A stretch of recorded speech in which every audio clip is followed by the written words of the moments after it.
Bonjour, cette vidéo a pour thématique le présent simple, the simple present en anglais. Nous verrons rapidement l'utilisation du présent simple et après nous verrons la conjugaison. Le présent simple, à quoi ça sert? Alors ça sert pour parler de nos habitudes, ce que l'on fait toujours, parfois, jamais, tous les matins, chaque week-end, ou pour parler de caractéristiques permanentes, par exemple de nos goûts. J'adore le chocolat, je déteste les brocolis, ou par exemple, il habite à Paris. Donc ce sont des caractéristiques qui ne changent pas. Le présent simple porte ce nom-là, simple parce que lorsque l'on conjugue un verbe au présent simple, eh bien, il y a un seul mot, donc le côté simple, à opposer à un temps composé, par exemple. Et simple aussi parce que ce n'est vraiment pas compliqué de conjuguer un verbe au présent simple.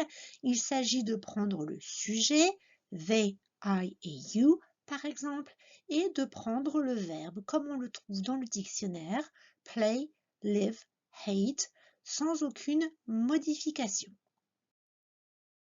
Donc, sous les yeux, vous avez différentes phrases à la forme affirmative. They play football on Saturdays. Ils jouent au football le samedi. I live in New York. J'habite à New York. You hate spinach.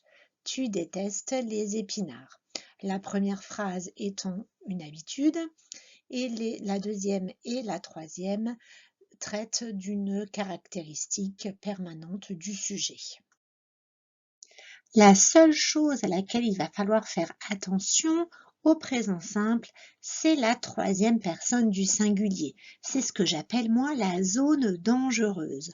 On peut comparer ça à un col enneigé, à une montagne enneigée, et pour gravir cette montagne, gravir ce col, il faut s'équiper. Donc potentiellement, si on a une voiture, il va falloir mettre des pneus neige ou des chaînes à notre voiture. C'est la même chose ici.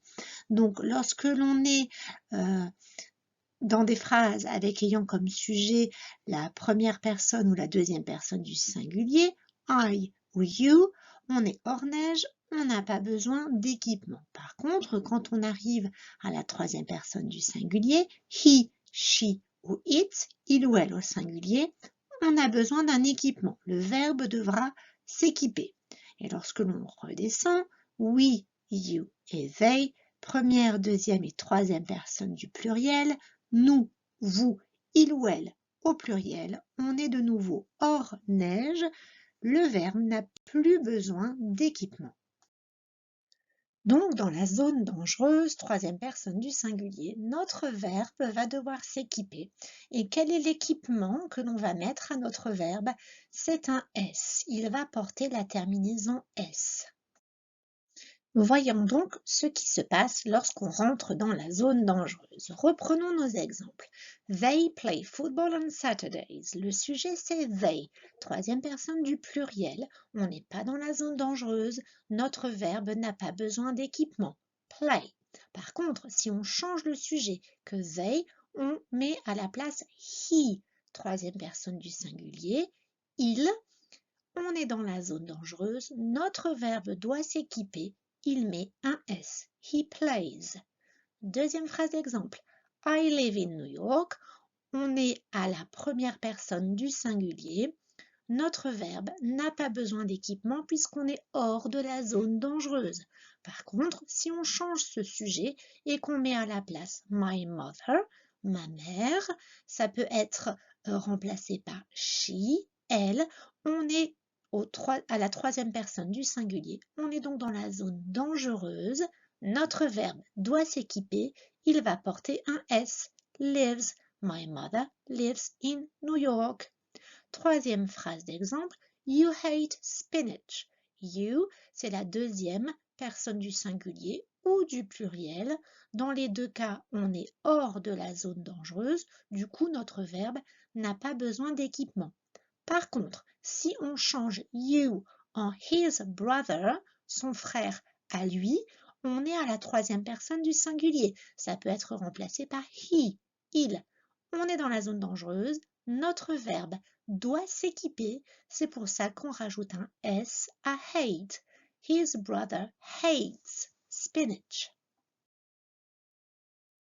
Tout comme les voitures qui, selon leur marque, auront des pneus hiver différents, eh ben, il existe différents équipements selon les familles de verbes. Donc, les verbes qui se terminent en SH comme wash ou en CH comme watch ou par un O comme go auront un équipement différent.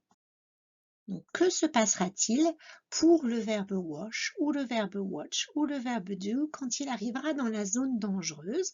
Donc, il faudra s'équiper. Et l'équipement pour ces verbes-là, c'est le ES.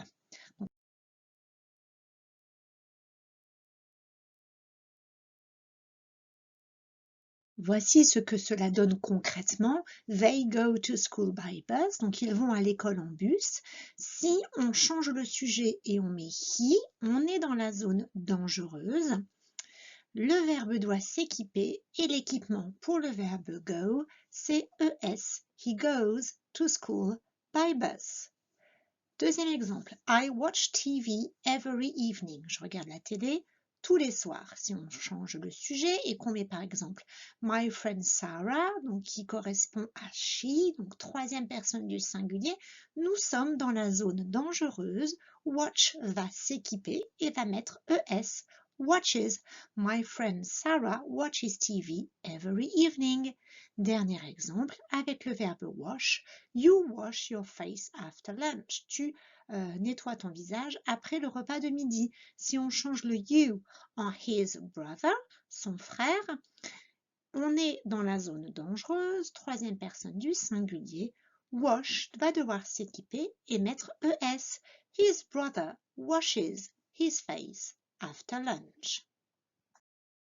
Donc, nous venons de voir ce qui se passe lorsque l'on forme une phrase affirmative ou déclarative au présent simple.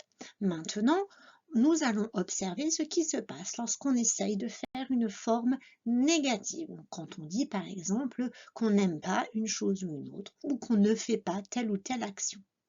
Dans une phrase négative en anglais, va intervenir le petit mot not.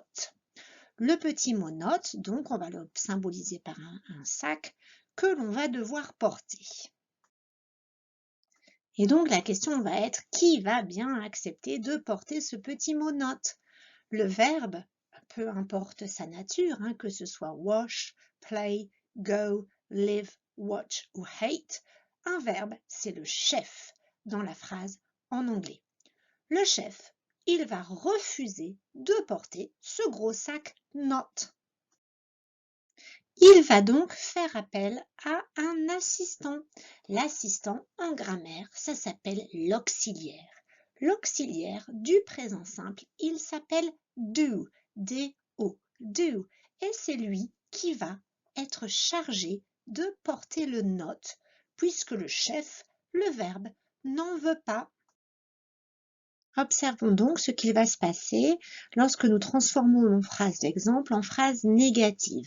Première phrase, they play football on Saturdays. Et si on veut dire non, ils ne jouent pas au football le samedi. Donc va intervenir dans notre phrase négative l'assistant du verbe, l'auxiliaire do. On le voit, they do. Et donc c'est lui qui va porter le not. They do not play football on Saturdays. Et en général, on contracte do et not, on les colle ensemble et ça devient don't. They don't play football on Saturdays. Deuxième phrase d'exemple, I live in New York. Si on a envie de dire, non, je ne vis pas à New York, intervient l'assistant du verbe, l'auxiliaire do, qui va porter le petit mot not de la négation. Quand on contracte, ça devient don't. I don't live in New York. Je ne vis pas à New York. Troisième phrase d'exemple, you hate spinach. Si on veut dire que non, vous ne détestez pas les épinards, intervient l'assistant du verbe, l'auxiliaire do, qui porte le not, forme contractée don't. You don't hate spinach. Mais que va-t-il se passer lorsque nous allons arriver dans la zone dangereuse? Lorsque notre sujet sera là à la troisième personne du singulier? Eh bien, le verbe se dit, puisqu'on est à la forme négative et que j'ai mon assistant, autant l'utiliser un maximum. Il porte déjà le note, alors il peut bien porter également l'équipement pour la zone dangereuse. Et donc, voici ce qu'il va se passer. L'assistant do va porter l'équipement de la zone dangereuse et comme il se termine par un O, eh ben, son équipement pour lui ce sera ES, donc il va devenir does et il va porter aussi le not. Et donc la forme contractée de does plus not, ça devient doesn't. Regardons donc ce qu'il va se passer dans nos phrases d'exemple. Nous avions vu He goes to school by bus. Il va à l'école en bus. My mother lives in London. Ma mère habite à New York. His brother washes his face after lunch.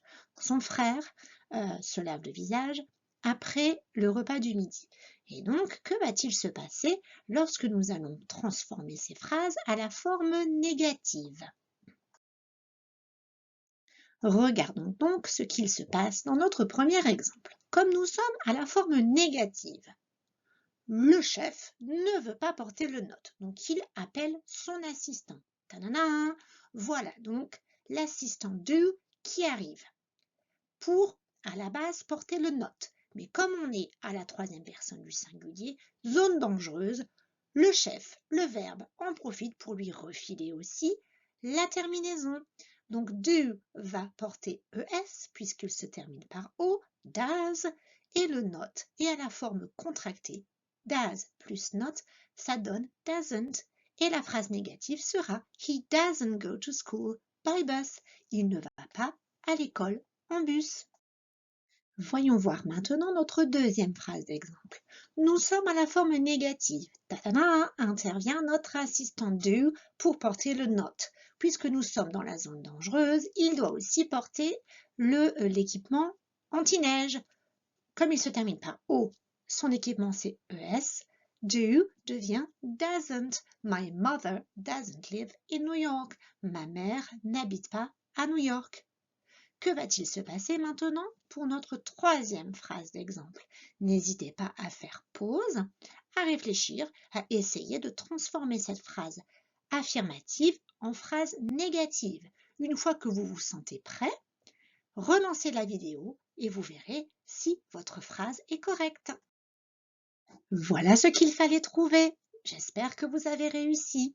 Donc, phrase négative, l'assistant apparaît, il va porter la terminaison ES, il va porter le not. His brother doesn't wash his face after lunch. Son frère ne se lave pas le visage après le repas de midi. Voilà, nous sommes arrivés à la fin de cette vidéo sur le présent simple. J'espère qu'elle aura pu vous aider. Elle sera dans les prochains temps suivie d'un exercice pour vous entraîner à formuler des phrases au présent simple. Bonne continuation à tous.